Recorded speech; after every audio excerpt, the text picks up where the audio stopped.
ASMR. Hola a todos. El día de hoy les traigo un compilado con este libro que contiene todos los cuentos de Perrault. Este libro tiene ilustraciones hermosas, muy bonitas, pero a la vez también tiene historias con cosas muy a la antigua, porque este libro es de hace muchos años atrás. Así que les recomiendo a las personas que suelen poner estos videos para sus niños que tengan ojo. Van a encontrar algunos clásicos como La Cenicienta, La Bella Durmiente y otras historias que quizás no habían escuchado. Si quieren ver cada una de las historias, pueden ver acá abajito en la línea de tiempo. Dejé unas marcas con cada una de ellas para que se les haga más fácil encontrarlas. Y si ya están listos, vayan a buscar su mantita favorita y vamos a empezar. Espero que los relaje. Cuentos de Perrault. Las ilustraciones son de Paul Durand. Y vamos a partir con un clásico de clásicos. La Bella Durmiente. Había una vez un rey y una reina que vivían muy tristes porque no tenían hijos. Eran sin duda los seres más apesadumbrados de todo el reino, hasta que un día les nació una preciosa niña. Y como es natural, celebraron el acontecimiento con una gran fiesta. En el día del bautizo, invitaron para madrinas de la princesita a todas las hadas del reino, que eran 7. Dichas hadas le otorgarían sus dones, según la costumbre de aquel tiempo. La niña tendría de este modo las virtudes y perfecciones principales. Tras la ceremonia del bautizo, los convidados volvieron al Palacio Real, donde se iba a celebrar un banquete en honor a las hadas. En el sitio que cada una había de ocupar en la mesa aparecía un estuche de oro macizo, dentro del cual se encontraba un cubierto completo, cuchillo, tenedor y cuchara de oro fino, con ornato de diamantes y rubíes. Pero cuando iban a sentarse, entró en la sala una hada muy vieja que no había sido convidada, porque hacía más de 50 años que no salía de la torre donde vivía. Naturalmente, todo el mundo había llegado a pensar que estaba muerta o encantada.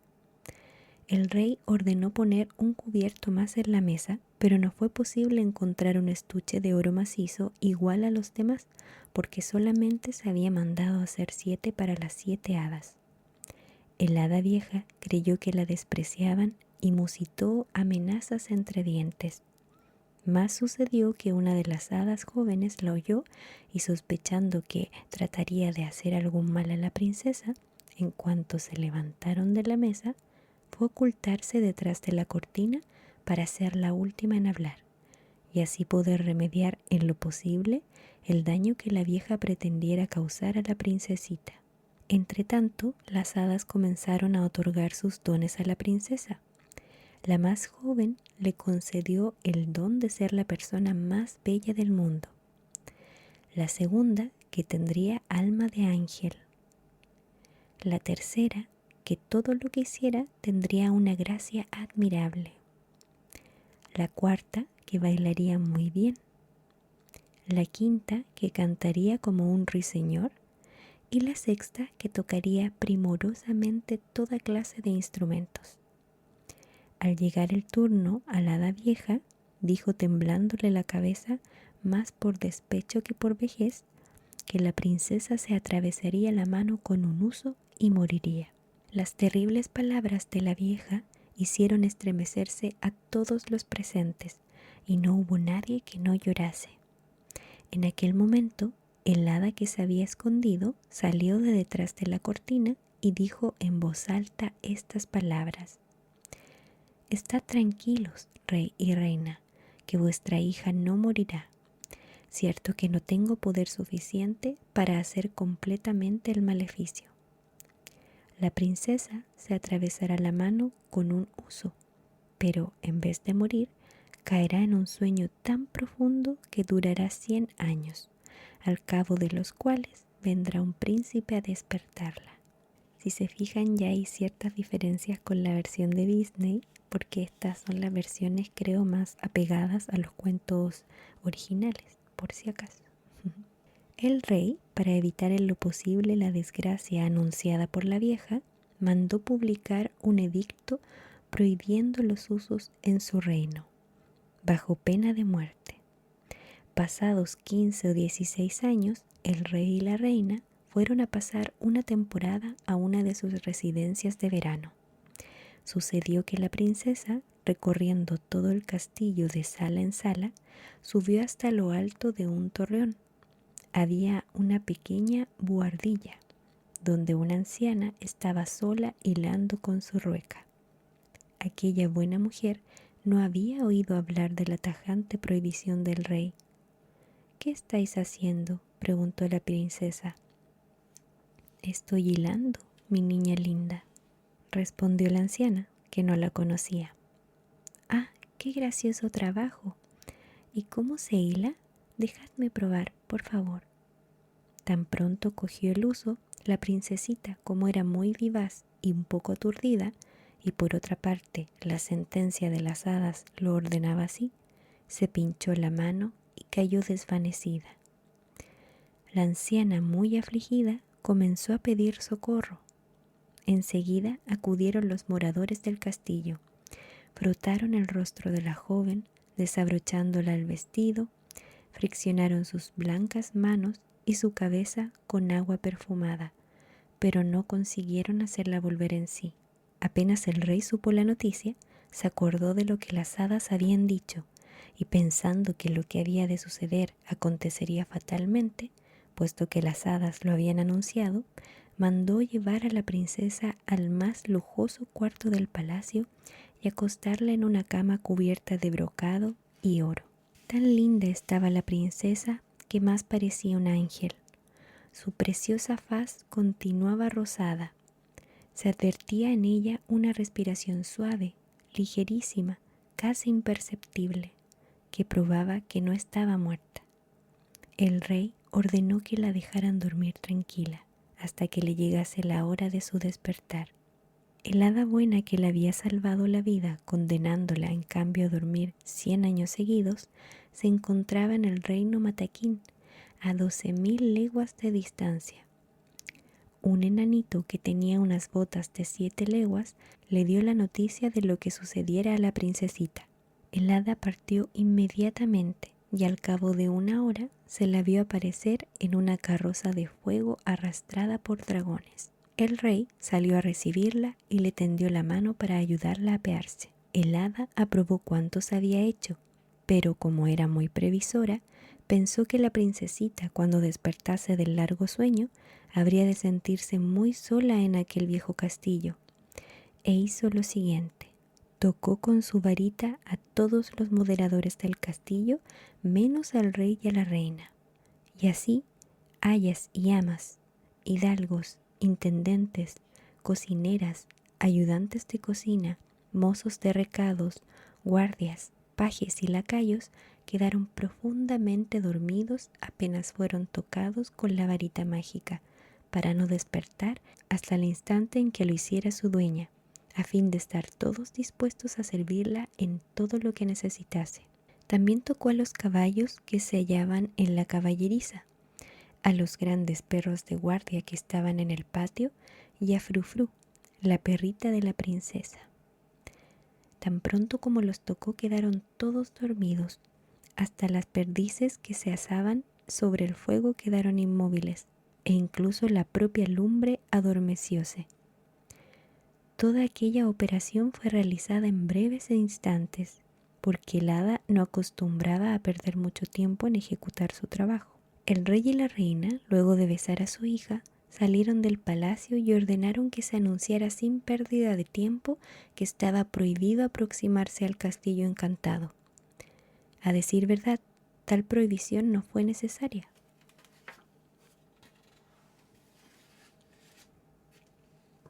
Porque en cuestión de pocos minutos crecieron en el patio tal cantidad de árboles y arbustos con espinas entrelazadas que nadie, hombre o animal, podría traspasar tan tupida red. Cuando los arbustos y espinos terminaron de crecer, apenas se divisaban las agujas de las torres del castillo, Nadie dudaba de que todo esto era obra de las hadas buenas, que lo habían dispuesto así para que los curiosos no molestasen a la princesita durante su largo sueño. Al cabo de 100 años, el hijo del rey, que entonces reinaba y que era distinta familia de la princesa dormida, fue de cacería por aquellos lugares y preguntó a diversas personas qué torres eran aquellas que se avisaban por encima de un bosque tan espeso. Las respuestas fueron de lo más diversas. Unos dijeron que se trataba de un viejo castillo encantado, otros que era el lugar donde todos los hechiceros de la comarca se reunían. La opinión más repetida era la de que allí vivía un ogro que se llevaba a todos los niños que podía atrapar para devorarlos a su gusto y sin que nadie pudiera impedírselo, ya que solo él tenía poder para hacerse un sendero a través del bosque. El príncipe ya no sabía a quién creer, cuando un viejo campesino le aseguró: «Príncipe, hace más de 50 años que oí decir a mi padre que en ese castillo se encuentra la más linda princesa del mundo. Al parecer, esa princesa tendría que dormir durante 100 años, pero finalmente sería desencantada por el hijo de un rey con el que se casaría». El joven príncipe, al oír tal respuesta, sintió encenderse su ánimo y creyó sin duda alguna que él pondría fin a tan bella aventura. Y, ansioso de amor y de gloria, resolvió ver enseguida por sí mismo lo que ya había. Apenas avanzó hacia el bosque, todos aquellos altos árboles, aquellas zarzas y aquellos espinos se apartaron por sí solos para dejarle paso. Al caminar hacia el castillo, vio el extremo de una gran avenida y echó a andar por ella. Lo que más le sorprendió fue que ninguna de las personas que estaban con él habían podido seguirle, porque los árboles, las zarzas y los espinos se acercaban de nuevo unos a otros apenas él había pasado. Mas no por eso desistió de su empresa. Un príncipe joven y apasionado es siempre valeroso. Por fin llegó a la gran plaza de la entrada. Lo que vio hubiese inquietado e incluso aterrorizado a cualquiera que no fuera él. Un silencio terrible reinaba en el lugar. Por todos lados había hombres y animales tendidos en el suelo, como si hubieran muertos. No obstante, enseguida comprendió por las caras sonrosadas de la mayoría que estaban simplemente dormidos. El príncipe atravesó otro gran patio pavimentado de mármol, subió una escalera, entró en la sala de los guardias, que estaban aún alineados con las picas al hombro, cruzó varias salas llenas de adornos y de gente dormida, unos de pie y otros sentados, y entró en un cuarto todo dorado donde vio una cama cuyo cortinaje estaba entreabierto y a través del cual se vislumbraba el más bello espectáculo que el príncipe jamás viera. Una princesa que parecía tener 15 o 16 años, de radiante belleza, dormía dulcemente. El príncipe se aproximó despacio, como si temiera despertarla, y se arrodilló a sus pies. Precisamente en aquel instante tocaba a su fin el largo encantamiento. La princesa despertó y mirando al joven príncipe musitó: «¿Sois vos, mi príncipe? Oh, cuánto os hicisteis esperar». El príncipe no sabía cómo demostrar su alegría.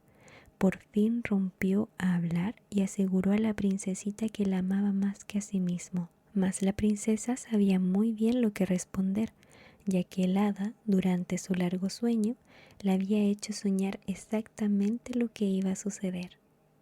Llevaban 4 horas conversando y aún no se habían dicho todo lo que tenían que decirse el uno al otro.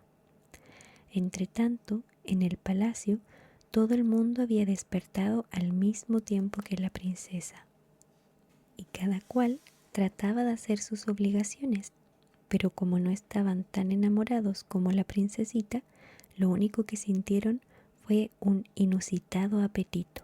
El aya dijo a la princesita que la comida estaba servida. La princesita se incorporó de inmediato porque ya estaba vestida y el príncipe tuvo la delicadeza de callar que el vestido de la joven, aunque muy lujoso, estaba pasado de moda, como era un vestido de más de 100 años. Mas no por eso la princesa era menos bella. Dirigiéronse a un salón de paredes cubiertas de espejos, donde comieron ricos manjares servidos por los escuderos de la princesa. Los violines y las flautas interpretaban melodías muy antiguas pero de gran belleza. Después de la comida, el capellán casó a los jóvenes príncipes en la capilla del castillo. Fueron muy felices y tuvieron 2 hijos, una linda niña a quien pusieron de nombre Aurora y un niño que se llamó Día porque era aún más bello que su hermana. Este es un disclaimer para todas las personas que me comentan que ponen estos videos de cuentos para sus hijos. Esta historia en particular no es para niños por si acaso, o al menos yo no la considero para nada para niños. Eso, ahora sí empezamos. Era una vez un rey tan poderoso, tan amado por su pueblo y tan respetado por todos sus vecinos y sus aliados, que se le podía considerar como el más dichoso de todos los monarcas. Su felicidad aún fue mayor por su acierto en elegir una princesa tan bella como virtuosa, y estos bienaventurados esposos vivían en la mayor armonía. De su unión nació una hija dotada de tantas gracias y encanto que nunca se quejaron de no haber tenido más prole. La magnificencia, el gusto y la abundancia reinaban en su palacio. Los ministros eran prudentes y hábiles, los cortesanos honestos y activos, las cuadras amplias y ocupadas por los mejores caballos del mundo, cubiertos de ricas armaduras. Pero lo que más asombraba a los extranjeros que venían a admirar estas magníficas caballerizas era que en el lugar preferente un señor asno lucía sus largas y gruesas orejas. No era por capricho, sino con razón por lo que el rey le había asignado sitio especial y distinguido. Las virtudes de aquel raro animal merecían esta distinción, pues la naturaleza lo había formado de modo tan extraordinario que su cama de paja, en lugar de estar sucia, aparecía profundamente cubierta todas las mañanas de hermosos escudos y de luises de oro de toda especie, que eran recogidos en cuanto el asno se despertaba. Pero como las vicisitudes de la vida alcanzan lo mismo a los reyes que a sus súbditos y las dichas siempre van acompañadas de los males, quiso el cielo que la reina fuese atacada de pronto por una terrible enfermedad, para la cual ni la ciencia ni la habilidad de los médicos pudieron encontrar ningún remedio. El desconsuelo fue general. El rey, que tan feliz había sido y tan encariñado estaba con su esposa, se afligía sin consuelo. Organizaba rogativas en todos los templos de su reino y ofrecía su vida por la de su esposa tan querida. Pero fueron invocados en vano dioses y hadas. La reina, sintiendo aproximarse su última hora, le dijo a su esposo que estaba anegado en un mar de lágrimas. Permitidme, antes de morir, que os exija una cosa.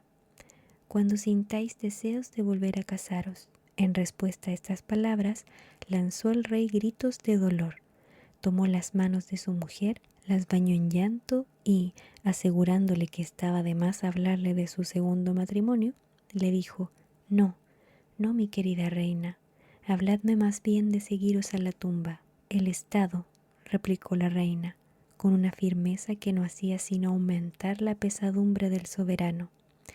El Estado deberá exigir que haya sucesores, hijos varones que os parezcan, pero yo os pido encarecidamente, por todo el amor que me habéis tenido, que no cedáis a los apremios de vuestros súbditos, sino cuando hayáis encontrado una princesa que sea más bella y mejor formada que yo. Quiero que así me lo juréis, y entonces moriré contenta. Se supone que la reina, que no carecía de amor propio, exigió este juramento por no creer que hubiese en el mundo mujer que pudiera igualarla, pensando que así aseguraba que el rey no se volvería a casar jamás. La reina murió y nunca hubo viudo que mostrase tan gran pesar. Lloraba y sollozaba noche y día, y dejó de comer y beber, pero no hay mal que el tiempo no alivie su tormento. Además, los principales del reino se reunieron y resolvieron de común acuerdo pedir al rey que se casara de nuevo. Esta proposición le pareció dura y le hizo derramar más lágrimas. Alegó el juramento que había hecho la reina, desafiando a todos sus consejeros a que encontrasen una princesa más bella y mejor formada de lo que fue su mujer, cosa que él reputaba imposible. Pero el consejo estimó pura bagatela tal promesa y dictaminó que importaba mucho la belleza con tal de que una reina fuese virtuosa y tuviese hijos, que el Estado deseaba príncipes para su sosiego y su tranquilidad, que en verdad la infanta poseía todas las cualidades requeridas para ser una reina, pero era preciso elegir como esposo a un extranjero y en ese caso o bien este extranjero se la llevaría a su país o bien si reinaba ella sus hijos no serían considerados de la misma sangre. Y, no habiendo príncipe que llevase su nombre, los países vecinos podrían promover guerras que acarrearían la perdición del reino. El rey, impresionado por estas consideraciones, prometió que trataría de satisfacer su demanda. Efectivamente, entre las princesas casaderas, buscó la que podría convenirle más. Cada día le presentaban nuevos retratos seductores, pero ninguno tenía las gracias de la difunta reina, así que no se determinaba a elegir. Desgraciadamente, se le ocurrió pensar que la infanta, su hija, no solo era bella y admirablemente bien formada, sino que sobrepasaba con mucho a la reina, su madre, en donaire y en encantos. Su juventud, la agradable frescura de su hermosa tez, inflamó al rey con un fuego tan violento que no pudo ocultarlo a la infanta, a la que declaró que había resuelto tomarle en matrimonio, pues solo ella podía desligarle de su juramento.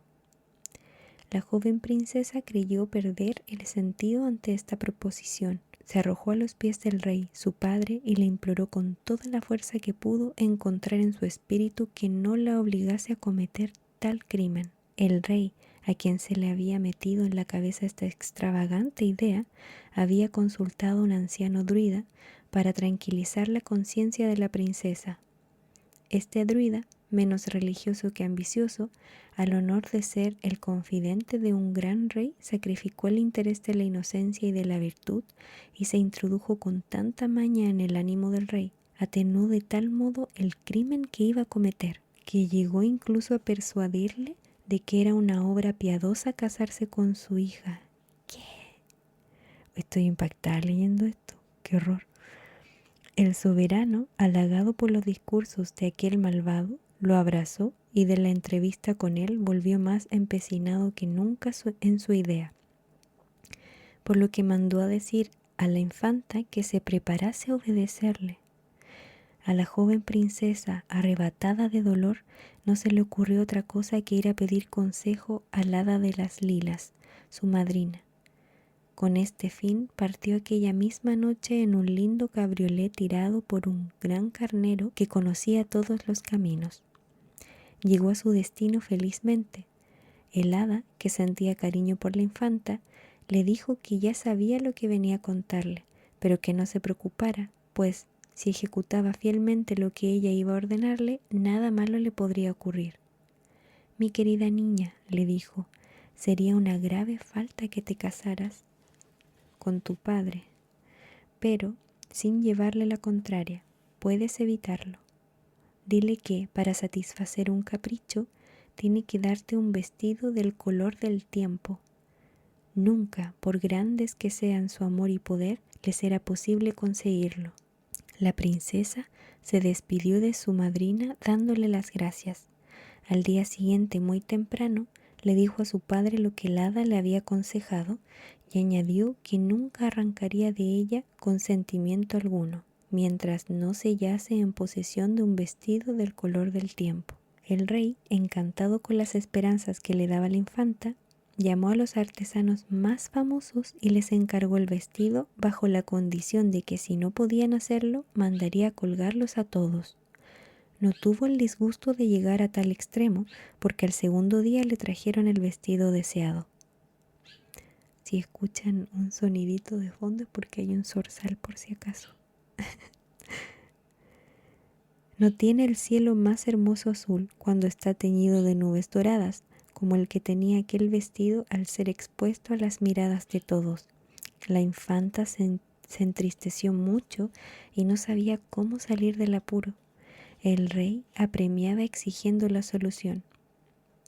Hubo que recurrir una vez más a la madrina. Esta, muy sorprendida de que su ardid no hubiese triunfado, le dijo a la muchacha que pidiese un vestido del color de la luna. El rey no podía negarle nada. Mandó a buscar a los artesanos más hábiles y le encargó con tanto apresuramiento un vestido color de luna, que entre pedirlo y traerlo no pasaron más de 24 horas. La infanta, más encantada con este soberbio vestido que con las intenciones de su madre, se afligió sin medida cuando volvió con sus doncellas y su nodriza. El hada de las lilas, que sabía todo, vino en ayuda de la afligida princesa y le dijo: «O mucho me engaño, o creo que si pides un vestido del color del sol, llegaremos a disgustar al rey, tu padre, porque nunca se podrá hacer semejante vestido. En todo caso, ganaremos tiempo». La infanta convino en ello y pidió el vestido, y el apasionado rey dio de buena gana los diamantes y los rubíes de su corona para enriquecer la soberbia obra. Ordenó que no se escatimase nada para que pudiera igualarse al sol. Y cuando fueron a presentárselo, todos los que lo vieron tuvieron que cerrar los ojos para no deslumbrarse. De entonces data las gafas oscuras. ¿Qué hizo la infanta a la vista de tal maravilla? La verdad es que no había contemplado nunca nada tan hermoso ni artísticamente realizado. Quedó confundida y con el pretexto de que sus ojos no podían resistir aquel resplandor, se retiró a su cuarto, donde el hada la esperaba, llena de vergüenza. Fue aún peor, porque al ver el vestido de color del sol, enrojeció de cólera. «Oh, por de pronto, hija mía», dijo la infanta, «vamos a someter a una terrible prueba al indigno amor de tu padre. Le creo decidido a ese matrimonio que él ve tan próximo, pero estoy segura de que ha de reflexionar ante la petición que voy a aconsejarte que le hagas. Ve y dile que deseas la piel de ese asno por el que siente tan apasionada estima y que le suministra tan abundantemente cuanto necesita para todos sus gastos». Contentísima por tener un nuevo medio de eludir un matrimonio que ella detestaba, aunque al mismo tiempo suponía que su padre no se resolvería jamás a sacrificar su asno, la infanta hizo saber al rey su deseo de recibir como regalo la piel del precioso animal. Aunque se sorprendió de tal capricho, el rey no vaciló en satisfacerlo. El pobre asno fue sacrificado y le llevaron su piel a la infanta. Esta, no viendo ya ningún medio de escapar a su infortunio, se entregó a la desesperación. Se arrancaba los cabellos y se golpeaba sus bellas mejillas, cuando una vez más acudió en su socorro la madrina. «¿Qué haces, hija mía?», le dijo. «Este es el momento más venturoso de tu vida. Envuélvete en esta piel, sal del palacio y vete tan lejos como la tierra lo permita. Cuando todo se sacrifica a la virtud, los dioses saben dar su recompensa. Cuidaré de que no te falten tus vestidos. En cualquier lugar en que te detengas, este cofrecito donde se guardarán tus ropas con tus alhajas seguirá tus pasos bajo tierra. Y aquí está mi varita. Al golpear el suelo cuando lo necesites, el cofre aparecerá ante tus ojos, pero date prisa en partir». La hijada abrazó 1000 veces a su madrina, le suplicó que no la abandonase, se disfrazó con aquella fea piel después de haberse pintarrajeado con el hollín de la chimenea y salió del suntuoso palacio sin ser reconocida por nadie.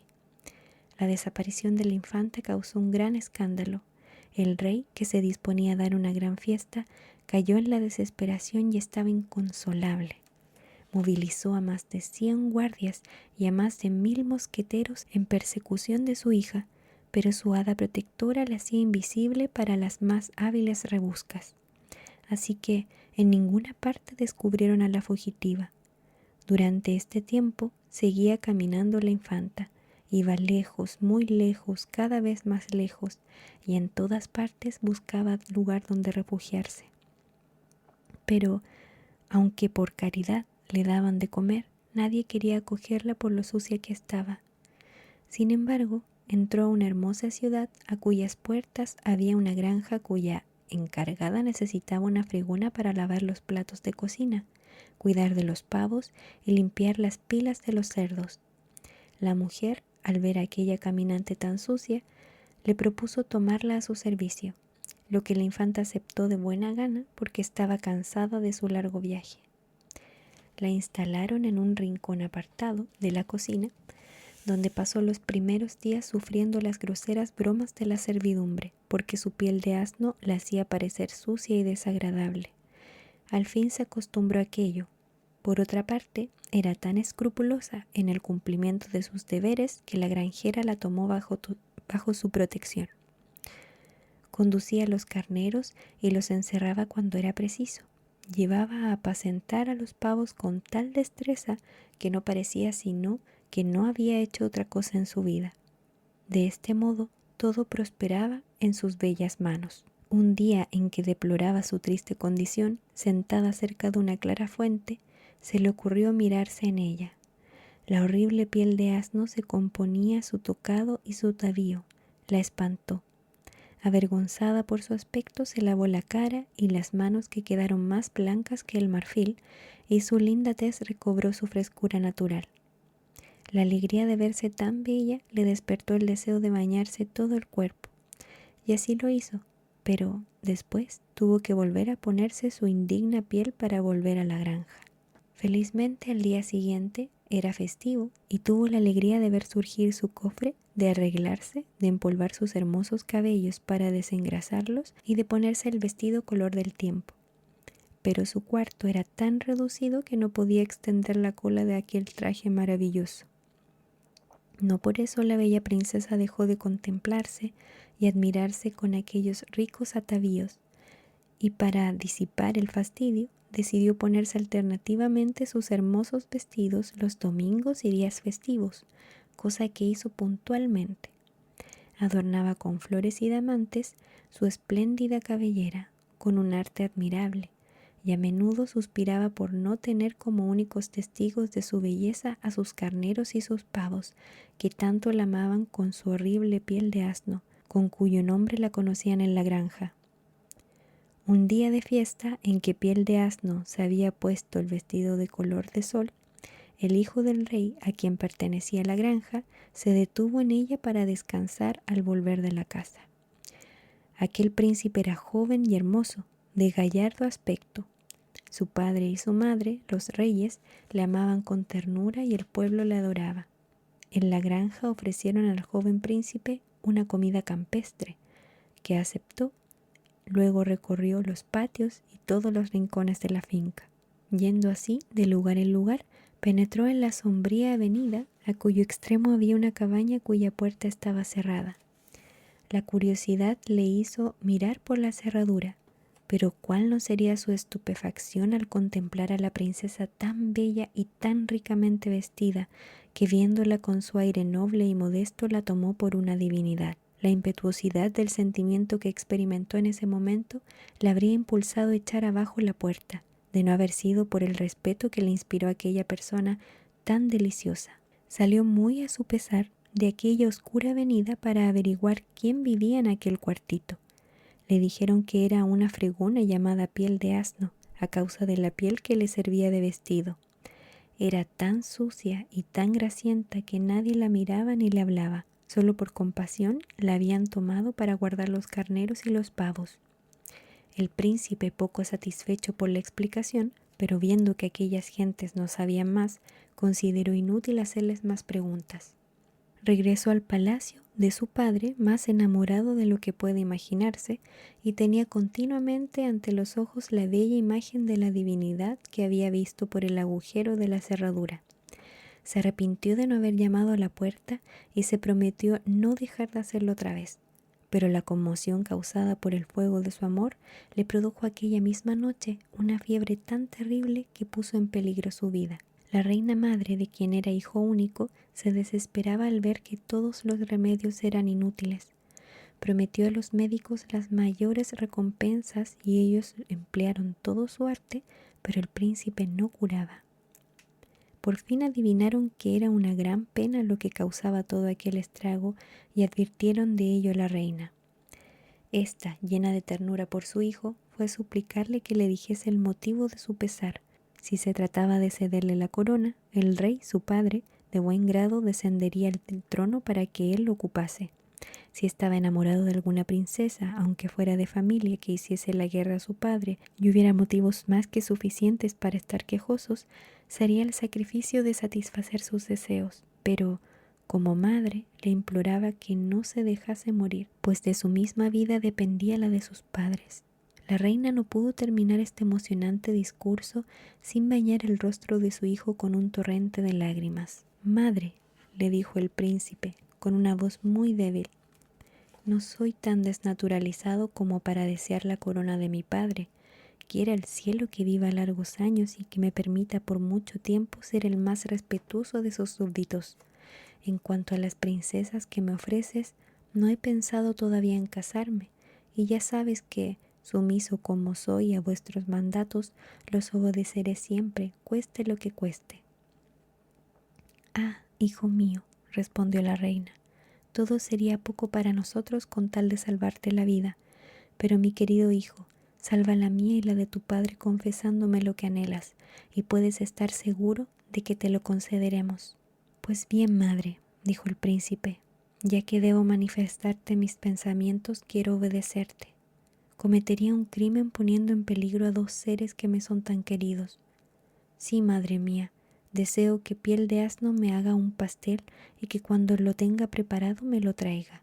La reina, extrañada de aquel nombre tan raro, preguntó quién era esa Piel de Asno. «Es, señora», replicó uno de sus oficiales, que por casualidad había visto a la muchacha, «el animal más feo después del lobo, una mujer de piel mugrienta que vive en vuestra granja para guardar vuestros pavos». «No importa», dijo la reina, «mi hijo, al regreso de la casa, quizás haya comido algún pastel hecho por ella. Es un capricho de enfermo. En una palabra, quiero que Piel de Asno, ya que Piel de Asno sabe hacerlos, le haga un pastel enseguida». Corrieron a la granja e hicieron venir a Piel de Asno para ordenarle que preparara lo mejor que pudiera un pastel para el príncipe. Aseguran algunos autores que en el momento en el que el príncipe miró por la cerradura, los ojos de Piel de Asno lo habían advertido, que luego, desde su pequeña ventana, había visto al príncipe tan joven, hermoso y apuesto, y que el recuerdo del galán le había costado después algunos suspiros. Como quiera que sea, bien que lo hubiera visto o que hubiera oído hablar mucho de él con elogio, quedó encantada de tener ocasión de darse a conocer. Se encerró en su cuartito, tiró su fea piel, se lavó la cara y las manos, peinó sus rubios cabellos, se puso un lindo corpiño de brillante plata y una falda a tono, y empezó a hacer el tan deseado pastel, empleando con este fin la harina más pura y huevos y manteca bien frescos. No se sabe si de propio intento o no, lo cierto es que mientras trabajaba se le cayó en la masa una sortija que llevaba en el dedo y se mezcló con ella. Cuando estuvo cocido el pastel, la muchacha se vistió con su horrible piel y fue a entregar el pastel al oficial de servicio, a quien le pidió noticias sobre el príncipe. Pero aquel hombre, sin dignarse a responderle, corrió hacia el príncipe para llevarle el pastel. El príncipe alargó ávidamente las manos para cogerlo y lo comió con tal vivacidad que los médicos allí presentes no pudieron por menos de decir que semejante ansia no era buena señal. Efectivamente, el príncipe estuvo a punto de atragantarse con la sortija que encontró en uno de los trozos del pastel, pero la retiró enseguida de la boca y su ardor al devorar el pastel se calmó mientras examinaba aquella fina esmeralda, montada en hilo de oro. El aro era tan estrecho que pensó que no podía servir más que para el dedo más bonito del mundo. Besó 1000 veces aquella sortija y la puso debajo de su almohada, de donde la sacaba a cada momento cuando creía no ser visto de nadie. Atormentábase pensando en cómo podía ver a aquella cuyo dedo se adornaba con la sortija. Si pidiese que hicieran venir a Piel de Asno, que había preparado la golosina solicitada por él, no se atrevería a creer que se la trajeran. Si dijese que la había visto por el agujero de la cerradura, se burlarían de él o le tomarían por visionario. Como todas estas ideas la atormentaban a la vez, la fiebre se apoderó de él más fuertemente, y los médicos, sin saber ya qué hacer, declararon a la reina que el príncipe estaba enfermo de amor. La reina acudió junto a su hijo acompañada del rey, que estaba todo desolado. «Hijo mío, querido hijo mío», exclamó el afligido monarca, «dinos a quién quieres. Juramos que te la daremos, aunque sea la más vil de las esclavas».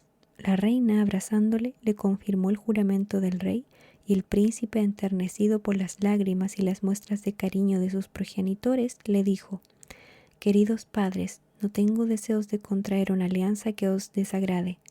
Y como prueba de que esto es verdad», agregó sacando la esmeralda de debajo de su almohada, «os diré que solo me casaré con aquella a quien le sirva esta sortija, cualquiera que sea, y no es de suponer que aquella cuyo lindo dedo pueda usar este anillo sea una rústica ni una aldeana».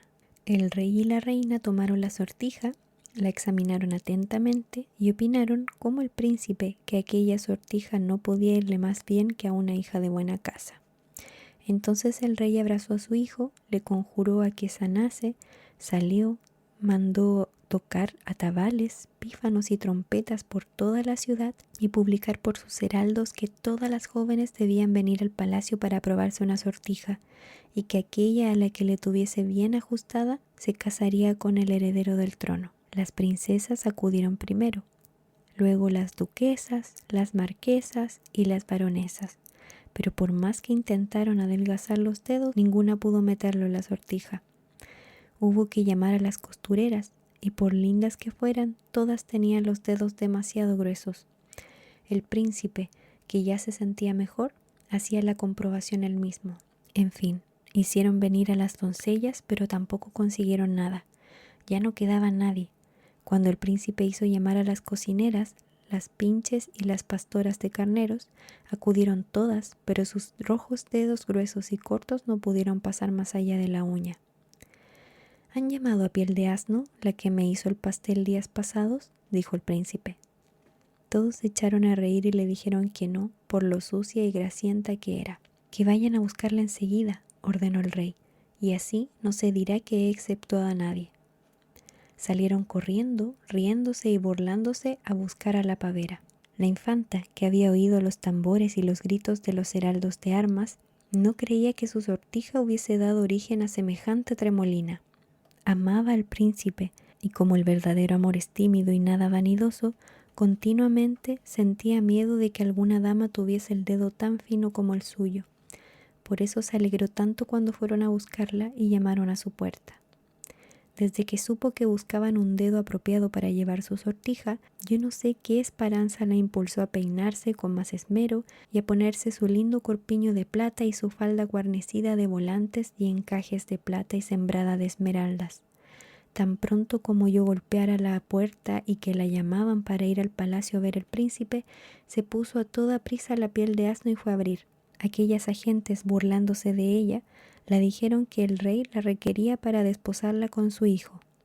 Después, con grandes carcajadas, la llevaron junto al príncipe, quien, asombrado de la ridícula vestimenta de la muchacha, no podía creer que fuese la que él había visto, tan ostentosa y tan bella. Triste y turbado al verse víctima de tan torpe engaño, le preguntó: «¿Eres tú la que vive al fondo de una avenida oscura en el tercer patio de la granja?». «Sí, señor», le respondió. «Enséñame tu mano», dijo él, temblando y lanzando un profundo suspiro. Vaya, ¿quién fue el más sorprendido? El rey y la reina, así como todos los chambelales y grandes señores de la corte, cuando debajo de aquella piel negra y grasienta salió una mano pequeña, delicada, blanca y rosada, en la que la sortija se ajustó sin esfuerzo al dedo más lindo del mundo. Y a un ligero movimiento que hizo la infanta, cayó la Piel de Asno y la joven apareció con una belleza tan encantadora que el príncipe, aunque estaba muy débil, cayó rendido a sus pies y los besó con un ardor que la hizo enrojecer. Pero apenas si se apercibió nadie, porque el rey y la reina se acercaron a abrazarla con toda efusión y le preguntaron si quería casarse con su hijo. La princesa, confusa por tantas caricias de los soberanos y por el amor que le demostraba el joven y hermoso príncipe, iba ya a darle las gracias, cuando se entreabrió el techo del salón y apareció el hada de las lilas en una carroza hecha de ramas y de flores de su nombre. La madrina contó con infinita gracia la historia del padre de la infanta. El rey y la reina, encantados de ver que Piel de Asno era una gran princesa, redoblaron sus caricias, y el príncipe, emocionado al conocer hasta dónde llegaba la virtud de su adorada, sintió acrecentarse su amor. Fue tal la impaciencia del príncipe por casarse con la infanta que apenas dio tiempo para hacer los preparativos de la ceremonia. El rey y la reina, que estaban locos con su nuera, le hacían 1000 demostraciones de cariño y la tenían incesantemente en sus brazos.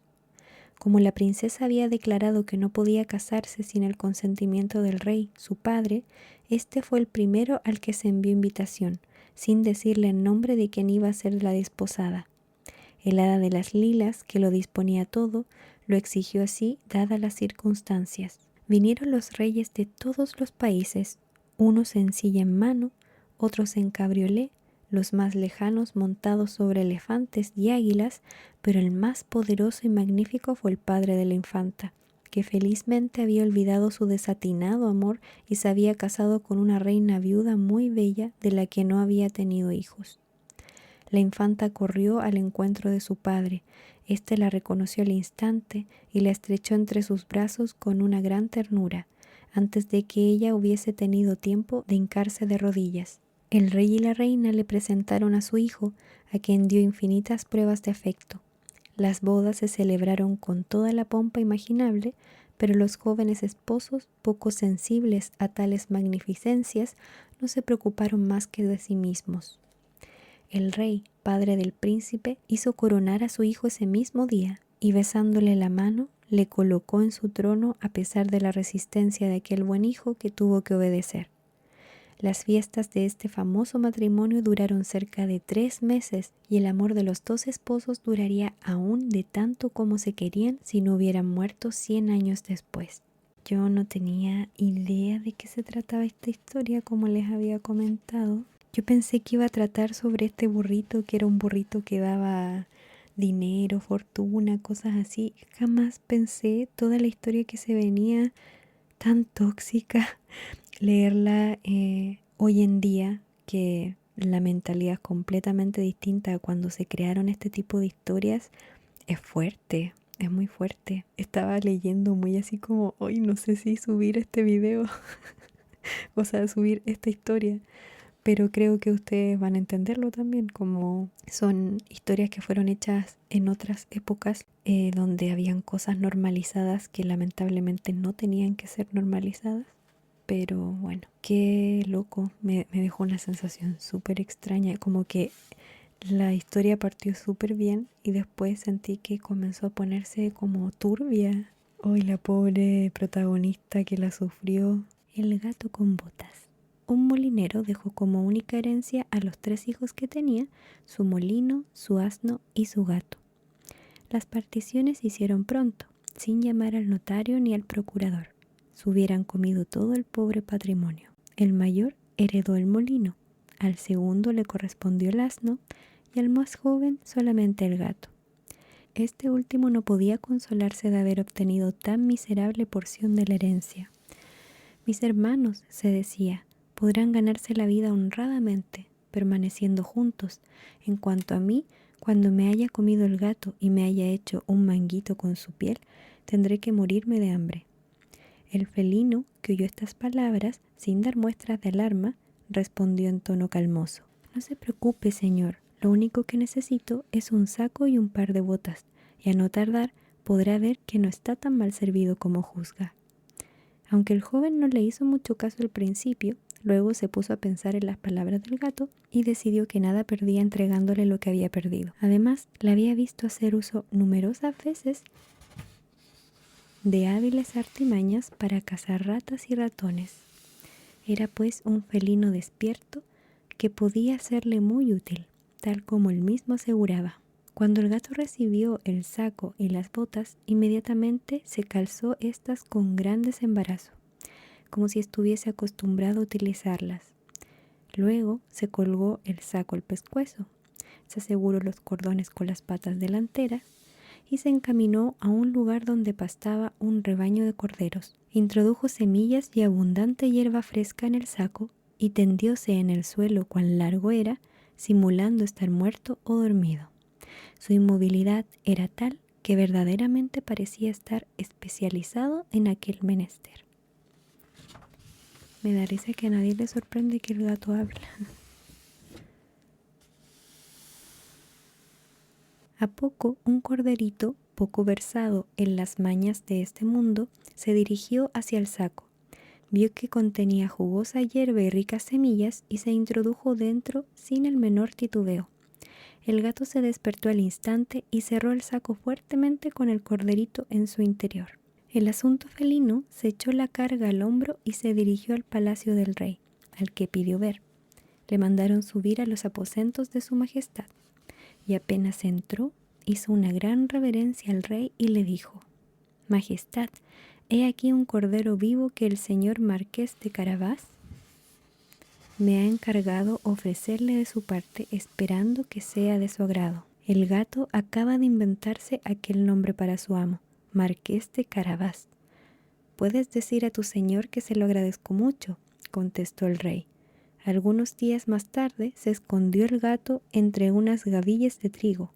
Siempre con el saco abierto, y apenas entraron 2 perdices, tiró de los cordones y cazó ambas. Sin pérdida de tiempo, fue a llevárselas al rey, quien aceptó el nuevo obsequio con visibles muestras de satisfacción y mandó que le diesen de beber. El gato continuó así durante 2 o 3 meses, llevándole al rey de vez en cuando piezas de caza de parte de su amo. Cierto día, sabiendo que el monarca pensaba dirigirse a la orilla del río para pasear, en compañía de su hija, la más hermosa princesa del mundo, dijo a su amo: «Si sigues mis consejos, te reirá la fortuna. Para eso no tienes más que ir a tomar un baño en el río, justo en el sitio que te voy a indicar. Lo demás corre de mi cuenta». El joven marqués de Carabás hizo lo que el gato le indicó, sin saber exactamente qué objeto tendría aquello. Mientras tomaba el baño, pasó por ahí la carroza del rey y el gato empezó a gritar con toda su fuerza: «¡Socorro! ¡Socorro! ¡Que se ahoga mi amo señor, el señor marqués de Carabás!». Al oír tales gritos, el rey sacó la cabeza por la ventanilla del coche y al momento reconoció al gato que tantas veces le llevara a casa. Sin pérdida de tiempo, ordenó a los guardias que fueran inmediatamente en auxilio del señor marqués de Carabás. El gato se aproximó al carruaje real y explicó al monarca que mientras su señor tomaba un baño, hicieron acto de presencia a unos ladrones que le robaron la ropa. En realidad, el astuto gato la había escondido entre unos matorrales. El rey encargó seguidamente a varios cortesanos de su séquito que fueran a buscar sus mejores atavíos para el señor marqués de Carabás. El rey le hizo 1000 cumplidos, y como los preciosos trajes que acababan de darle ponían de relieve su buena traza, porque era guapo y de elegante figura, la hija del rey lo encontró muy de su gusto y se enamoró de él locamente. El gato estaba muy satisfecho de ver que su plan comenzaba a dar resultado. Se adelantó a la comitiva y a poco encontró a unos campesinos que cortaban hierba en un prado próximo al camino. El gato se acercó para decirles: «¡Hey, buenas gentes! Si no decís al rey que este prado pertenece al marqués de Carabás, seréis transformados en picadillo para albóndigas». Poco después, el rey ordenó detener la carroza para preguntar a aquellos campesinos a quién pertenecía tan hermoso prado. «Es propiedad del señor marqués de Carabás», respondieron los campesinos a coro, temerosos de que el gato cumpliese sus amenazas. El rey dijo al marqués de Carabás: «Posees una bella propiedad, querido amigo, te felicito». El astuto gato, que siempre iba adelante, encontró a otros segadores y les dijo: «Buenas gentes, Si no decís al rey cuando pase por aquí que todas estas gavillas pertenecen al señor marqués de Carabás, seréis todos hechos picadillo, ¿entendido? Momentos después se detenía el coche del rey junto al sembrado. El monarca sacó la cabeza por la ventanilla y preguntó: buenas gentes, ¿a quién pertenecen esas gavillas de trigo? Al señor marqués de Carabás, majestad, contestaron los segadores. El rey se volvió hacia el hijo del molinero. Vaya, exclamó, gratamente sorprendido, ya veo que sois muy rico. El gato con botas, que en todo momento se adelantaba al coche del rey, repetía las mismas palabras a cuantos trabajadores encontraba junto al camino. Y así el rey llegó a la conclusión de que el joven marqués de Carabás era enormemente rico. Y por fin llegó el gato a un bello castillo que pertenecía a un hechicero riquísimo. Precisamente todas las tierras por donde habían pasado eran de su propiedad. El gato con botas, que había tenido la precaución de informarse bien acerca del hechicero y de sus poderes, llamó a la puerta del castillo y cuando salió el hechicero le dijo que no quería pasar cerca sin tener la honra de hacerle una visita. El hechicero la recibió con cierta frialdad, pero le hizo pasar al interior del castillo y le invitó a tomar asiento. Me han asegurado, empezó diciendo el gato, que tienes el admirable poder de transformarte en cualquier especie de animal y que muy bien puedes convertirte en un león o en un leopardo, si ese es tu gusto. Es cierto cuanto te han dicho, contestó el hechicero, y para que lo compruebes con tus propios ojos, vas a verme al instante convertido en un león. En efecto, el hechicero pronunció unas extrañas palabras y se convirtió en un feroz león. El gato se asustó tanto que salió corriendo y se encaramó al tejado, no sin cierta dificultad, ya que las botas entorpecieron sus movimientos. Cuando vio que el hechicero recuperaba su apariencia habitual, el gato con botas descendió del tejado y confesó que había pasado mucho miedo. Me aseguran también, dijo el felino, que igualmente eres capaz de transformarte en un animal, pequeño, como una rata o un ratón. Yo la verdad no lo puedo creer. Francamente me parece absolutamente imposible. ¿Imposible?, exclamó el hechicero. Ahora verás. Y volviendo a pronunciar unas extrañas palabras, se transformó en un ratoncillo. El gato no lo dudó un solo instante y se arrojó sobre él, devorándolo en menos de lo que canta un gallo. En aquel momento el rey pasaba junto al castillo y quiso visitarlo. El gato, que oyó rodar el coche al entrar por el puente levadizo, corrió a la entrada a recibirle. «Sea vuestra majestad bienvenido al castillo del marqués de Carabás», dijo el gato, al tiempo que hacía una graciosa reverencia. «¿También este castillo es vuestra propiedad?», inquirió el rey, sorprendido. «Nunca he visto un patio tan bonito como este. Y lo mismo digo del edificio que le rodea. Por favor, ¿podríais mostrármelo por dentro?» «Con mucho gusto», dijo el marqués de Carabás, dando la mano a la princesa. Poco después entraban en un gran salón donde encontraron una comida magnífica que el hechicero había mandado preparar para unos amigos, quienes no se habían atrevido a entrar en el castillo sabiendo que estaba allí el rey.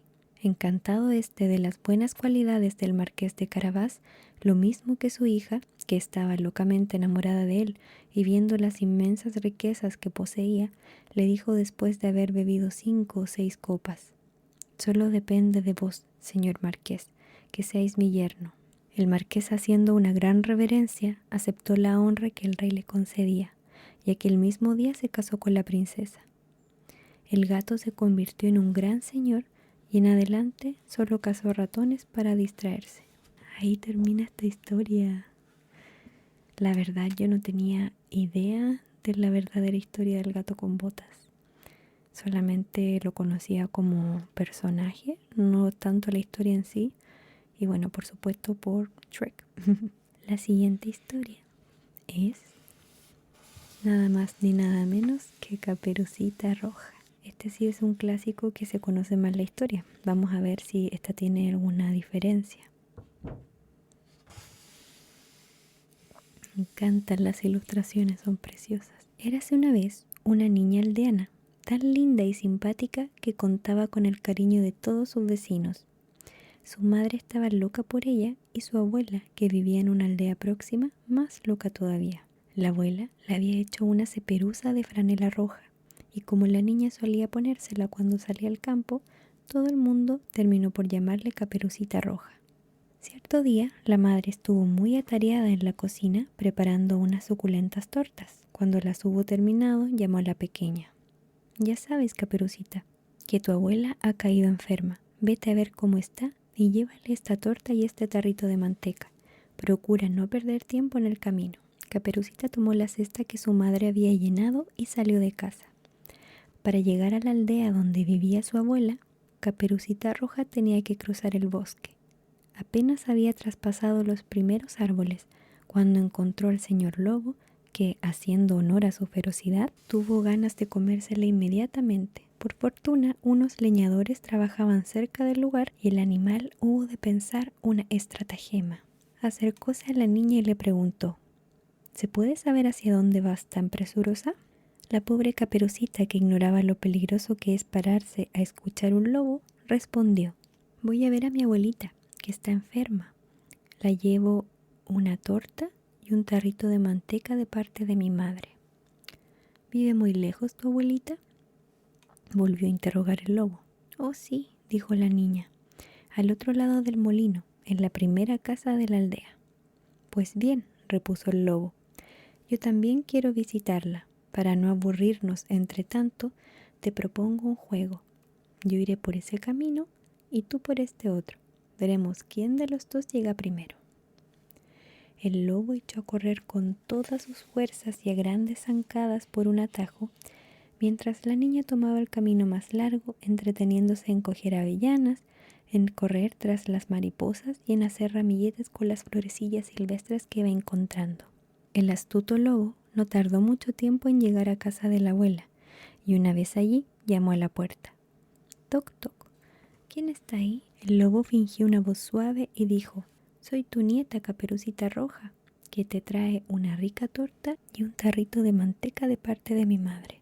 La buena de la abuela, que estaba en la cama por causa de su indisposición, le gritó: levanta el pestillo y empuja la puerta. El lobo realizó la operación y la puerta se abrió. La abuela, muy asustada ante la repentina presencia del truán, corrió a esconderse en el armario, cerrando la puerta por dentro. El feroz animal, un poco disgustado porque llevaba 3 días sin comer, decidió esperar a la nieta. Tomó la cofia y el mantón de la anciana, que habían caído al suelo, y se acostó en la cama. Al poco, Caperucita Roja llamó a la puerta. Toc, toc. ¿Quién llama? Caperucita Roja, que oyó la voz ronca y grave del lobo, sintió miedo al principio, pero, creyendo que su abuela estaba acatarrada, respondió: soy tu nieta, Caperucita Roja, que te trae una torta y un tarrito de manteca de mi madre. El lobo, relamiéndose ya por el banquete que pensaba darse, dulcificó la voz y gritó: la puerta está abierta. Levanta el pestillo y pasa, nietecita. Caperucita alzó el pestillo y empujó la puerta. El lobo, al verla entrar, se ocultó lo mejor que pudo entre las sábanas y dijo: pon la torta y el tarrito de manteca sobre el arca y recuéstate en la cama junto a mí. Caperucita se despojó de su capita roja y se metió entre las sábanas, quedándose muy asombrada del aspecto que su abuela mostraba en camisón. Con la voz temblorosa exclamó: abuela, ¿qué brazos tan largos tienes? Es para abrazarte mejor, hija mía. Abuela, ¿qué piernas tan largas tienes? Es para correr mejor, hija mía. Abuela, ¿qué orejas tan grandes tienes? Es para oír mejor, hija mía. Abuela, ¿qué ojos tan grandes tienes?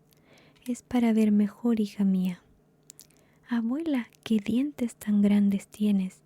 Es para comerte. Al decir estas palabras, el malvado lobo se arrojó sobre Caperucita Roja, dispuesto a devorarla. Pero la niña tuvo tiempo de saltar de la cama y gritar con todas sus fuerzas. Afortunadamente, uno de los leñadores que trabajaban en las proximidades y que habían podido advertir la sospechosa llegada del lobo a la casa, acudieron inmediatamente en auxilio de la niña. El lobo tuvo que salir corriendo sin poder evitar algunos golpes de los leñadores. Tras la huida del lobo, los hombres abrieron el armario donde se había refugiado la buena anciana, que se había desmayado del susto. Bastaron unas gotas de agua sobre su rostro para que se despertara y corriese a abrazar a su nietecita, que, aunque un poco pálida, ya estaba repuesta. La Cenicienta. Una vez era un caballero que se casó en segundas nupcias con la mujer más altanera y de peor genio que se haya visto. Tenía 2 hijas de su mismo carácter y que se le parecían en todo. El marido, a su vez, tenía una hija de una dulzura y de una bondad sin igual. Las había heredado de su madre, que fue la mejor persona del mundo. Tan pronto como se celebró la boda, la madrastra dio rienda suelta a su mal humor. No podía soportar las buenas cualidades de aquella muchachita que hacían todavía más odiosa a sus hijas. La pobre niña dormía en el sótano, sobre un duro jergón. En cambio, las hermanas tenían cuartos entarimados. Dormían en mullidos lechos y podían contemplarse de la cabeza a los pies, en grandes espejos. Ella sufría todo con paciencia y además no se atrevía a quejarse al padre por miedo de que éste la riñera, ya que la esposa le tenía completamente dominado. Cuando terminaba su trabajo, se iba a un rincón de la chimenea a sentarse sobre las cenizas, recibiendo por eso el nombre de Cenicienta. A pesar de su viejo vestido, era 1000 veces más bonita que las hermanas, aunque éstas aparecían siempre ricamente vestidas. Sucedió un día que el príncipe dio un gran baile en el palacio y convidó a todas las personas importantes del reino. También fueron invitadas las 2 hermanastras de Cenicienta, sin duda porque eran muy elegantes. Se pusieron muy contentas, como es lógico, e inmediatamente comenzaron los preparativos para asistir a la gran fiesta. Encargaron los vestidos más lujosos y empezaron a ensayar los peinados más favorecedores. Todo esto suponía más trabajo para Cenicienta, ya que era ella quien tenía que planchar la ropa de las hermanas y quien almidonaba las galas y los paños de los vestidos. Las 2 hermanas no hablaban más que de lo que se iban a poner para el baile. «Yo me pondré mi vestido rojo de encaje inglés», decía la mayor.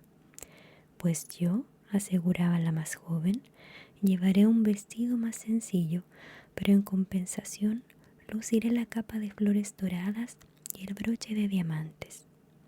Llamaron a la modista para que les hiciera ropajes nuevos y preguntaron a Cenicienta cuál era su opinión, ya que no ignoraban que ella tenía muy buen gusto. Cenicienta les aconsejó lo mejor que pudo e incluso se ofreció a peinarlas. Ellas aceptaron encantadas y mientras las peinaba le preguntaron: «¿Te gustaría ir al baile?». «Eso no es para mí», contestó Cenicienta con cierta tristeza. «Tienes razón», dijo la hermana mayor. «Se reirían mucho si alguien viera a Cenicienta ir al baile. Si Cenicienta hubiera sido otra muchacha menos bondadosa, sin duda hubiera despeinado a las 2 hermanas, pero como era muy buena, las peinó a la perfección». Las hermanastras de Cenicienta apenas comían, de tal modo andaban inquietas y atareadas pensando en la fiesta.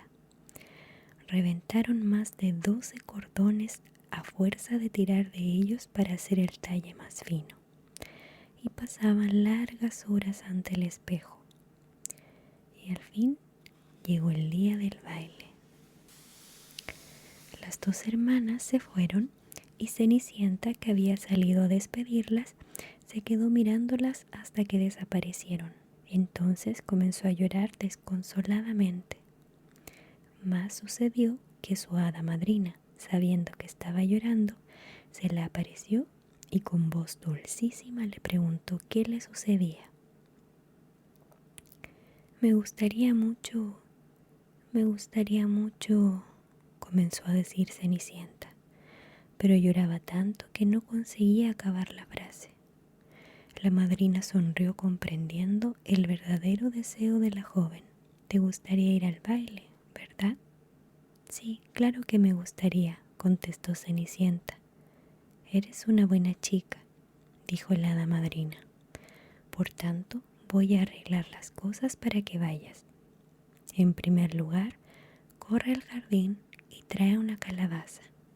Cenicienta fue inmediatamente a coger la más hermosa que pudo encontrar y se la llevó a su madrina, sin adivinar por qué aquella calabaza le permitiría ir al baile.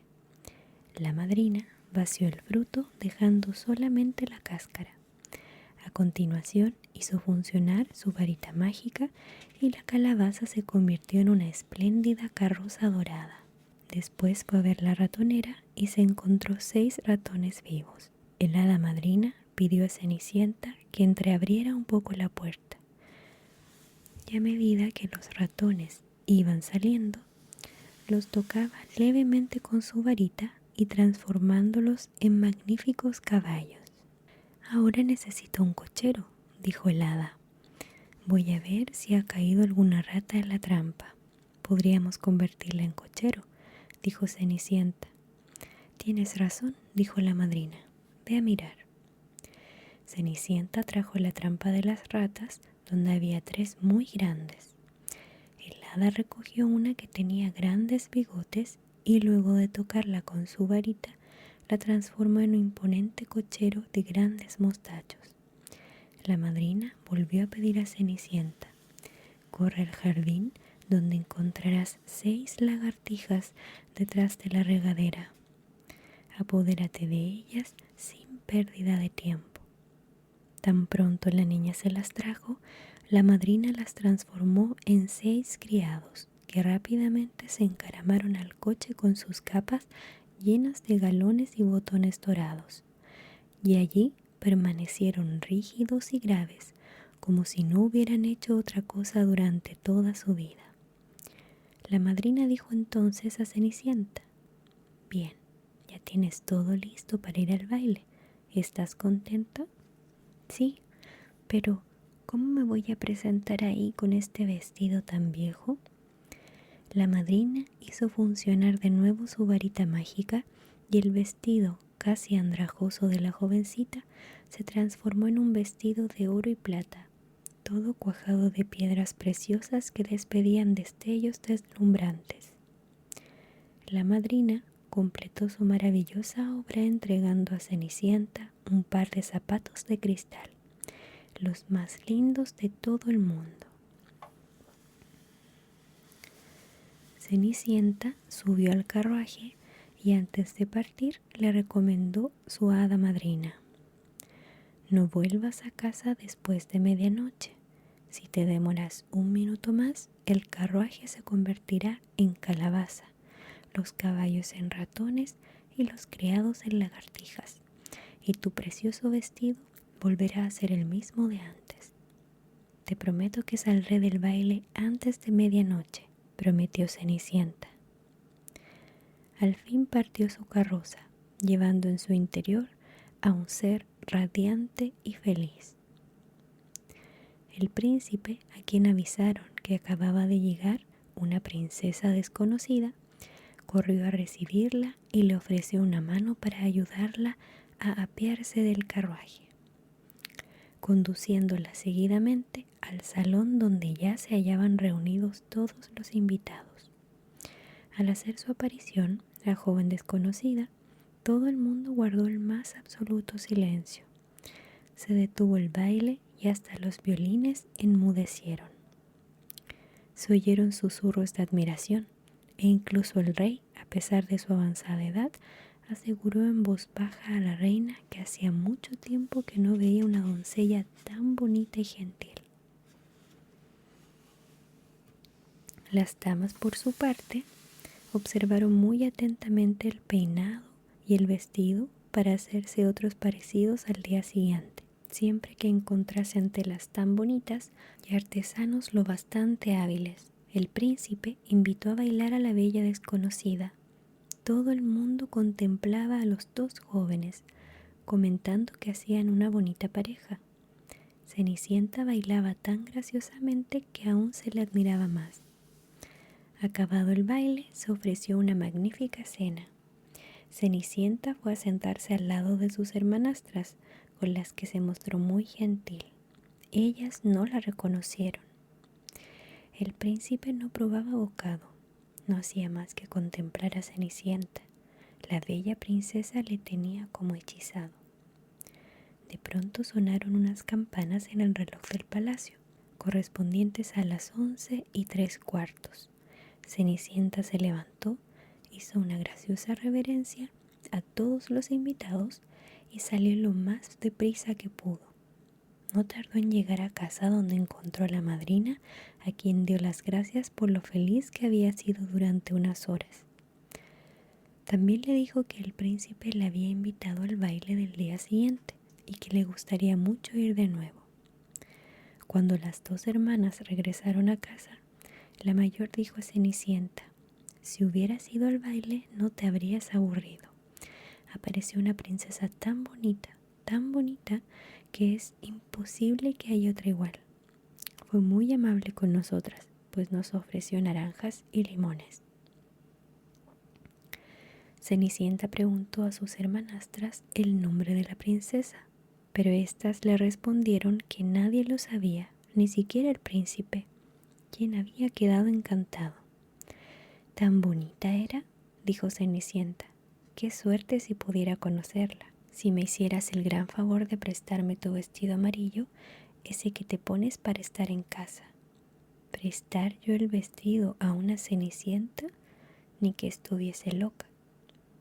Cenicienta ya esperaba aquella respuesta y quedó satisfecha, porque se habría sentido inquieta si la hermanastra le hubiera prestado el vestido para acudir al baile al día siguiente.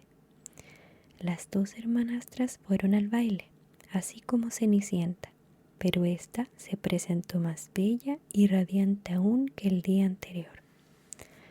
El príncipe no se separaba de su lado ni un solo momento.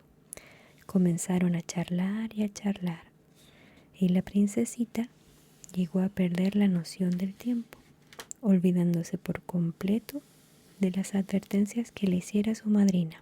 Y así, al tocar la primera campanada de la medianoche, cuando creía que aún no eran las 11, se levantó rápidamente y salió del palacio. En la gran escalinata del exterior perdió uno de sus zapatitos de cristal. El príncipe, que había salido tras de la joven, solo pudo encontrar el zapatito, que tomó con el mayor cuidado. Como no podía por menos de suceder, Cenicienta llegó a casa muy sofocada, sin carruaje, sin criados y con el vestido viejo de todos los días. Del rico atavío con que asistiera al baile no le quedaba más que un zapatito de cristal, igual al que dejara caer. Entretanto, el príncipe, un tanto perplejo y afligido, preguntaba a los guardias si no habían visto salir del palacio una princesa. Los guardias respondieron sin titubeos que solo habían visto pasar a una muchacha mal vestida que parecía una campesina que una gran dama. Cuando las dos hermanas regresaron del baile, Cenicienta les preguntó si se habían divertido mucho y si había estado la princesa que el día anterior causara tanta sensación. Le respondieron que lo habían pasado muy bien. En cuanto a la princesita, le dijeron que se había marchado apresuradamente cuando el reloj comenzó a dar las 12, perdiendo un zapatito de cristal en la gran escalinata del palacio, que el hijo del rey lo había recogido, que durante el resto del baile no hizo más que contemplarlo embelesado y que seguramente estaba muy enamorado de la bella persona a quien le pertenecía el zapatito. Dijeron verdad, porque a los pocos días el príncipe mandó anunciar al son de las trompetas y en todo el reino que se casaría con aquella a quien le sirviese el zapatito. Empezaron por probarlo en el pie de las princesas, después en el de las duquesas, condesas y marquesas, pero a ninguna servía el lindo zapatito de cristal. Lleváronlo entonces a la casa de las dos hermanas, que hicieron todo lo posible por introducir el pie dentro del zapatito. Como era de esperar, no lo consiguieron. Entonces Cenicienta, que había reconocido su zapatito, pidió humildemente, con una dulce sonrisa en los labios: «Dejad ver si me cabe». Las dos hermanas soltaron una gran carcajada, mas el hidalgo que traía el zapatito miró a Cenicienta y, encontrándola muy bonita a pesar de los harapos que vestía, dijo que la petición de la joven no era en modo alguno descabellada, puesto que tenía orden de probar el zapatito en el pie de todas las doncellas. Mandó sentar a Cenicienta y, calzándole el zapatito, vio que entraba sin dificultad y que le quedaba a la medida. La sorpresa de las hermanas fue inmensa, pero aún mayor cuando a Cenicienta sacó del bolsillo el otro zapatito y se lo calzó también. En ese preciso instante apareció la hada madrina, quien, tocando con su varita mágica el pobre vestido de Cenicienta, lo convirtió en un modelo primoroso, más bonito aún si cabe que los dos que luciera anteriormente. Al verla así, ataviada, las hermanas reconocieron que era la princesa a quien habían visto en el baile. Se arrojaron a sus pies y le pidieron perdón por los malos tratos que le habían hecho sufrir durante el tiempo que habían vivido juntas. Cenicienta las ayudó a levantarse y, abrazándolas, dijo que las perdonaba de todo corazón, pidiéndolas que la quisieran siempre. Condujeron a Cenicienta al palacio del rey. El príncipe la vio más linda que nunca y dio orden de acelerar los preparativos de la boda, que se celebró pocos días después con un gran boato y esplendor. Cenicienta, que era tan buena como bonita, instaló a las hermanas en el castillo y las casó con dos grandes señores de la corte. Riquet, el del copete. Había una vez una reina que dio a luz un hijo tan feo y tan contrahecho que durante mucho tiempo se dudó de si tenía forma humana. Una hada que asistió a su nacimiento predijo que sería amable porque tendría mucho ingenio. Añadió que, en virtud del don que ella acababa de hacerle, incluso podría transmitir tan gran talento como el suyo a la persona que el príncipe más amase. Todo esto consoló un poco a la pobre reina, que estaba muy afligida por haber traído al mundo una criatura tan fea. Resultó cierto que en cuanto el niño comenzó a hablar, dijo 1000 lindas cosas y que ponía en todos sus actos un no sé qué gracioso que encantaba. Olvidaba decir que nació con un penacho de pelo sobre la cabeza, por lo que le llamaban Riquet, el del copete, puesto que Riquet era su apellido. Al cabo de unos 7 u 8 años, la reina de un país vecino tuvo 2 hijas gemelas. La primera que vino al mundo era más bella que la luz del día. La reina se alegró tanto que llegaron a temer en la corte que el exceso de alegría le hiciese daño. La misma hada que había asistido al nacimiento del pequeño Riquet, el del copete, estaba presente, y para moderar la alegría de la reina le aseguró que aquella princesita no tendría ni pizca de talento y que sería tan estúpida como hermosa. Esto mortificó mucho a la reina, pero momentos después fue aún mayor su pesar, pues la segunda hija era extremadamente fea. «No os aflijáis tanto, señora», le dijo el hada, «vuestra hija será compensada y tendrá tanto talento que casi no se advertirá su falta de belleza». «Dios lo quiera», respondió la reina, «pero ¿no habría modo de concederle un poco de talento a la mayor que es tan bella?» «No puedo hacer nada por ella, señora», le dijo el hada, «en lo tocante al ingenio, pero puedo hacer todo en cuanto se refiere a la belleza. Y como no hay nada que yo no quiera hacer para vuestra satisfacción, voy a otorgarle el don de poder convertir en hermoso o hermosa a quien más quiera». A medida que fueron creciendo las dos princesas, también sus perfecciones crecieron con ellas. Y no se hablaba en todas partes más que de la belleza de la mayor y del talento de la segunda. Verdad es igualmente que sus defectos aumentaron mucho con la edad. La menor se afeaba a ojos vistas y la mayor se hacía más estúpida de día en día, o no respondía a nada de lo que le preguntaba o decía una necedad. Era tan desmañada que no podía colocar 4 porcelanas al borde de una chimenea sin romper alguna, ni beber un vaso de agua sin derramar la mitad sobre su vestido. Si bien la belleza es una gran ventaja para una joven, la segunda hermana superaba a la mayor en todas las reuniones. Primero, todos se iban al lado de la más bella para verla y admirarla, pero poco después iban junto a la que tenía más ingenio para oírle decir 1000 cosas agradables. Y era asombroso ver que, en menos de un cuarto de hora, la mayor ya no tenía a nadie a su lado y que todos rodeaban a la menor. La mayor, aunque era estúpida, lo notaba y hubiera dado de buena gana toda su belleza con tal de tener la mitad del ingenio que su hermana. La reina, a pesar de lo prudente que era, no podía evitar reprocharle algunas veces su falta de inteligencia, lo cual hacía morir de dolor a la pobre princesa. Un día en que se había retirado a un bosque para llorar ahí su desdicha, vio venir hacia ella un hombrecito muy feo y desagradable, pero magníficamente vestido. Era el joven príncipe Riquet el del copete, que, enamorado de ella a la vista de los retratos que corrían por todo el mundo, había dejado el reino de su padre para tener el placer de verla y hablarla. Encantado de encontrarla tan sola, la abordó con todo el respeto y finura que os podréis imaginar.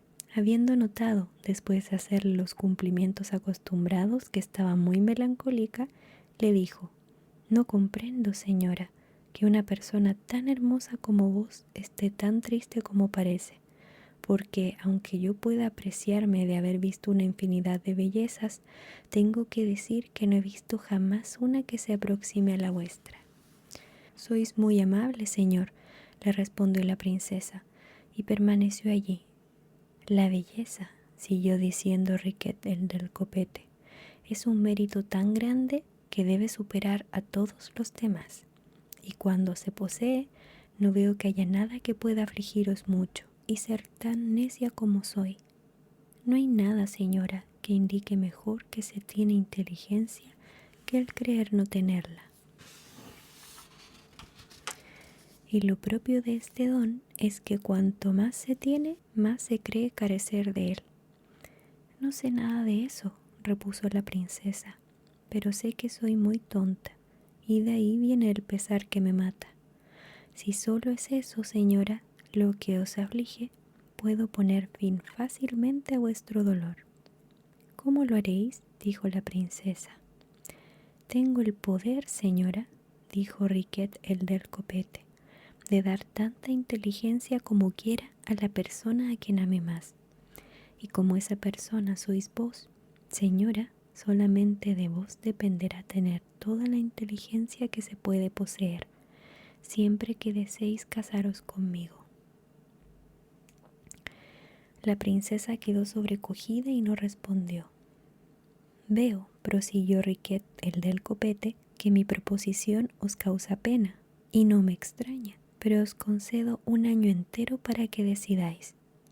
La princesa tenía tan poco ingenio y al mismo tiempo tan gran deseo de poseerlo, que se imaginó que el fin de aquel año no llegaría jamás, de modo que aceptó la proposición. Apenas hubo prometido a Riquet el del copete que se casaría con él dentro de un año, en la misma fecha se sintió completamente otra de la que antes era. Vio que tenía una facilidad increíble para decir todo lo que quería, y para decirlo de un modo delicado, agradable y natural. Inició desde aquel momento una conversación galante y sostenida con Riquet el del copete, en la que brilló con tal fuerza que éste creyó haberle dado más ingenio del que reservaba para sí mismo. Cuando ella regresó al palacio, la corte no sabía qué pensar de un cambio tan súbito y tan extraordinario, porque así como antes le habían oído decir impertinencias, empezaron a oírle decir cosas sensatas e infinitamente agudas. Toda la corte sintió tanta alegría como puede imaginarse, y solo la hermana menor se mostró incómoda, porque, no teniendo ya sobre la mayor la ventaja del ingenio, no aparecería al lado de ella sino como una mujer fea y muy desagradable.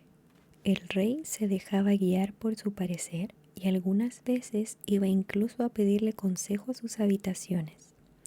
La noticia de este cambio se había extendido.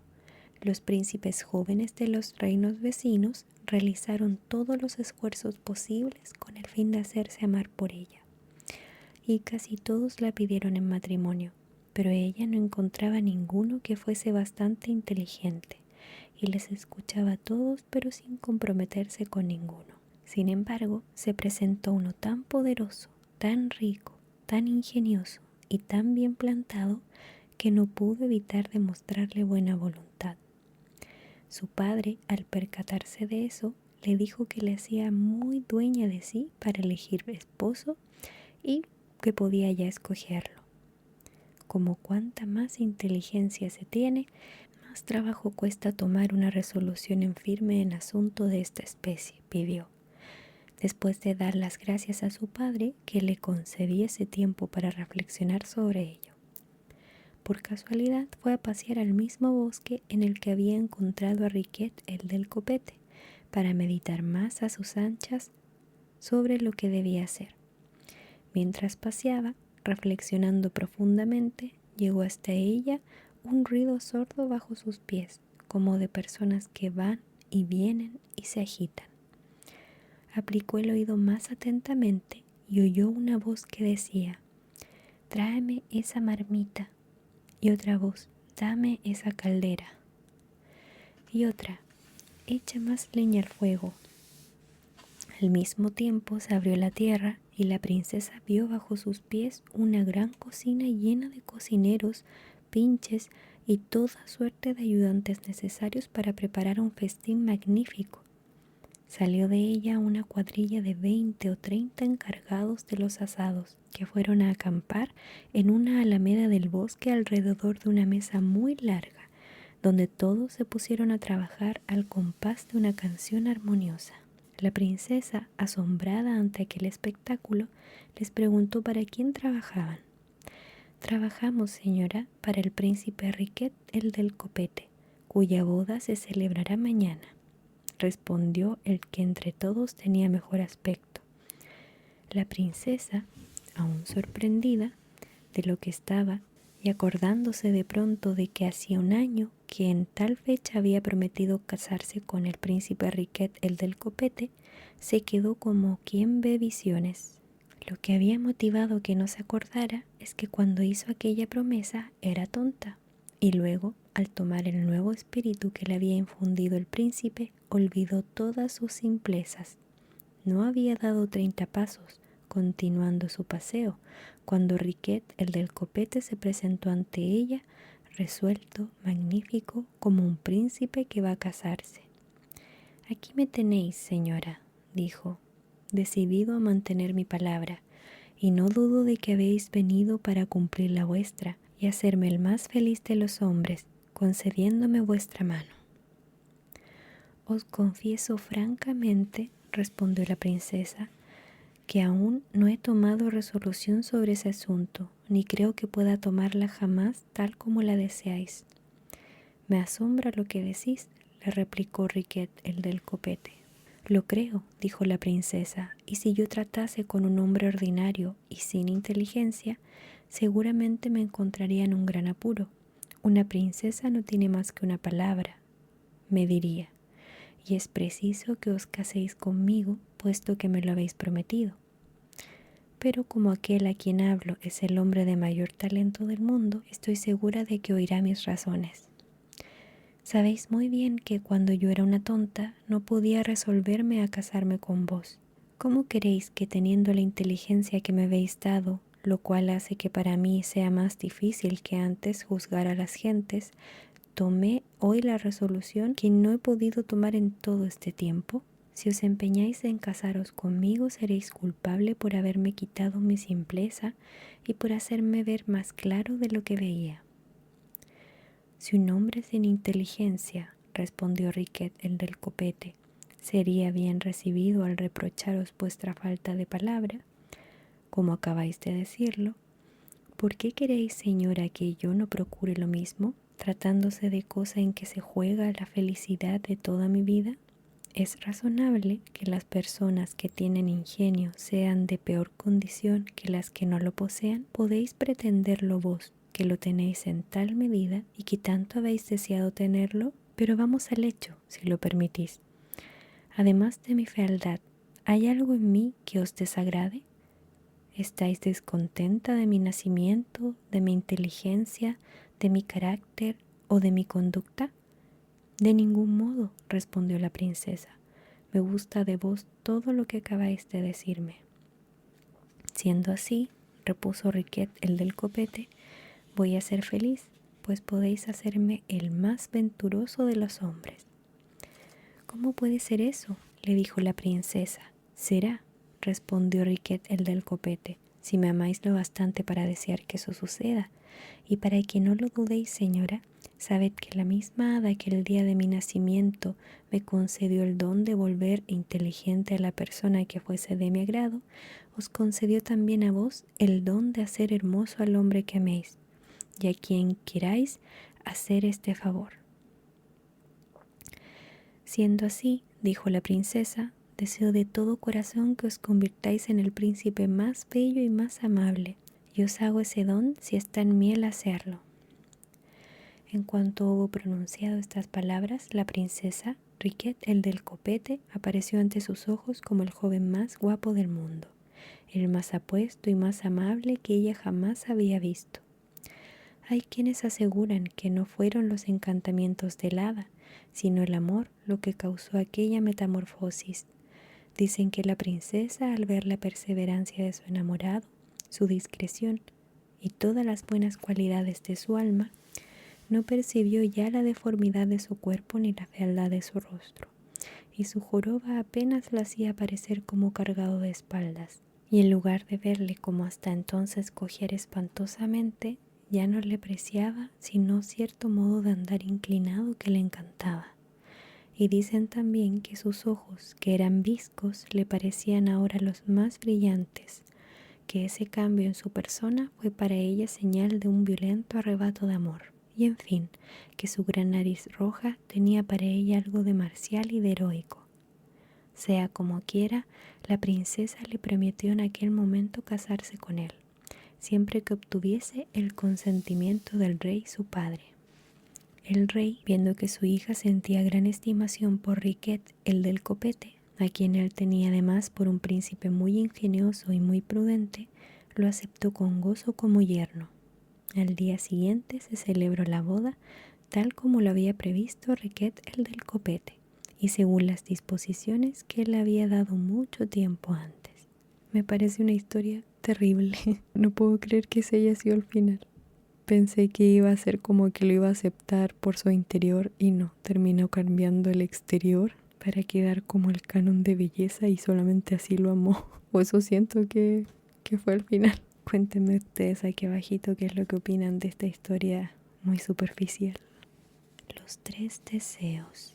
Un honrado leñador estaba casado con una mujer hermosa y rebosante de ingenio, pero desgraciadamente eran pobres y contemplaban con envidia las riquezas de sus vecinos.